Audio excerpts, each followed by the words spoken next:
What's going on, guys? Welcome back. Man, I'm so excited to be here. 3-day weekend.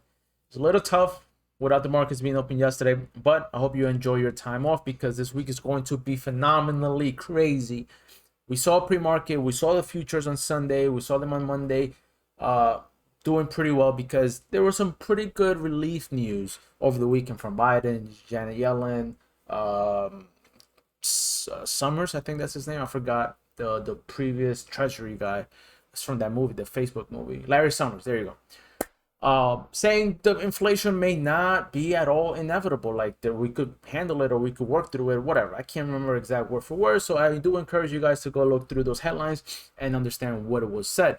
However, the markets did show a bit of a sign today, giving us a push higher from the pre-market, from the future session, and also from your boy, the Trending Waves channel, which I told you guys to watch the bounce. All right, the market is due for a bounce. And why did I say that? Because we were showing divergence on the hourly time frame. This is critical, guys. Very, very important to keep track of it. We saw a lower low, higher low, divergence, bullish. Gotta be familiar with this type of technology, type of move. I mean, over here at Trending Waves, we killed it. Several members took long trades from the bottom, captured it all the way to the top. Some of them are still holding it. I covered my shorts, my short positions from the post-Fed rally to the downside because it was time to not be greedy.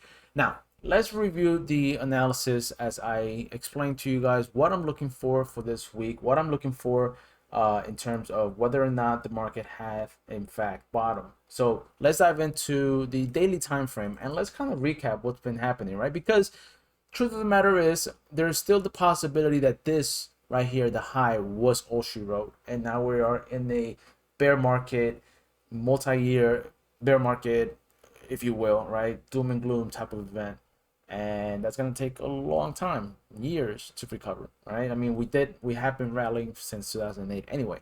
So I mean, I did kind of like do a bit of work here on this technical, on this. Let's take a look at the weekly here. So 1, 2, 3, 4, and 5. That will mean that this is some type of super cycle degree 1. All right, and now we're looking for a pretty deep corrective move.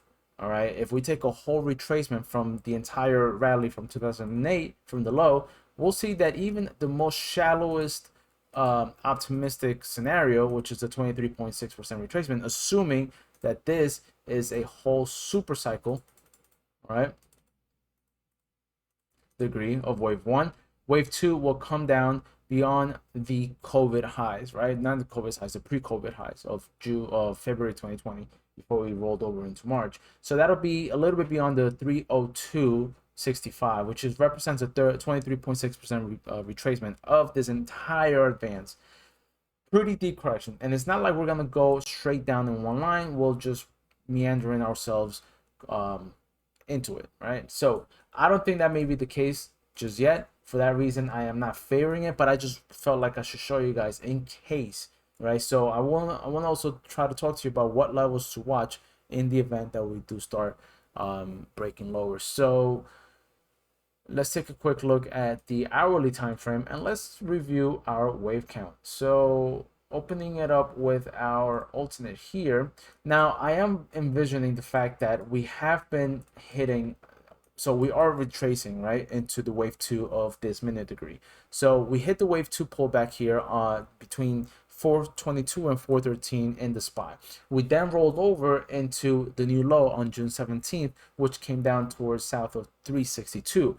Now I noted in the team that perhaps this was going to be a bounce, right? And that we're going to see a retracement towards the area of the $382 to $374 region. Now we have evidence of that at the moment, as you can clearly see here, but we want to see something different. What we want to see is that if I take you guys real quick to the 15-minute time frame, evidence of a potential reversal would be the following, right? If we start seeing price action do 1, 2, 3, 4, and 5 to some type of wave 1, a 3-wave pullback into the wave 2, and then we see an impulsive structure out of that low, guys, I think that we should start seeing some evidence of a potential reversal in this market. All right, and why is that? Because I'm going to take you back up to the daily time frame. I'm sorry if I'm going to be driving you crazy, but it is important. Now, it may be the case, right? It may be the case because we are within a zone of clear support, critical support, and that is here, the September 2020 high, before we got this pullback within the elections. Was it the elections? Yeah, between the primary. Yeah, it was between the elections, November. Yeah, something like that, I think. Was it the elections? I gotta look at that up. Never mind that. All right, never mind that. I brain fart. Let's call it 2020 highs of September. Now, I think this was, I got 2020 highs. Anyway, so it was a critical support. All right, we saw the markets create this sideways correction from September towards the end of October, and then we rallied over into the wave one, what I'm calling the wave one. Now we are now back to try to retest that high, and that is coincidentally in confluence with the 38.2% retracement. Now you may be asking, where is that level coming from? That level is clearly coming from the lows to the highs, and you get 38 to 50%. Now I am calling this the wave one and the wave two, right? Because we are still looking for the fifth wave in the cycle degree to the upside. All right.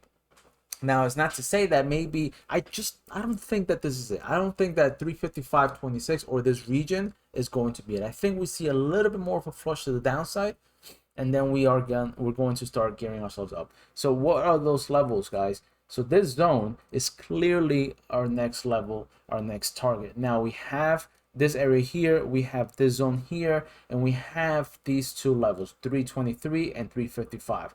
Now, if I'm confusing you, please leave a comment down below, because I love to take you step by step as to what I'm looking at. Also, I'm posting this daily on our Trending Waves Discord group. So if you want every daily wave analysis for the indices, for any chart you want, hop on over. The link to the Discord group is pinned down in the comment section. So back to the charts, 355, 323, this zone, if you guys can see it, I'm going to zoom in. This zone here is going to be likely where we may see price head towards before we roll over into the upside. All right. Otherwise, it is likely that, or is this, here we go, that perhaps this is all she wrote. Okay.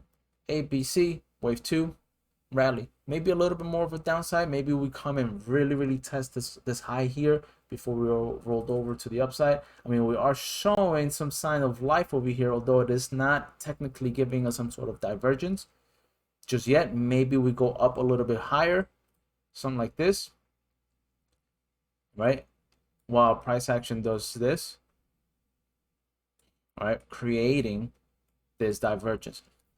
If that's the case, if we see that, boom, guys, game on. All right, if we see that, it's game on, because the daily time frame and the higher degree wave counts giving those divergence, that is indicative of the end of a wave 5 of C in this case. So be on the lookout for that. Be on the lookout for that. Be excited. All right, so next up is the triple Q's ETF.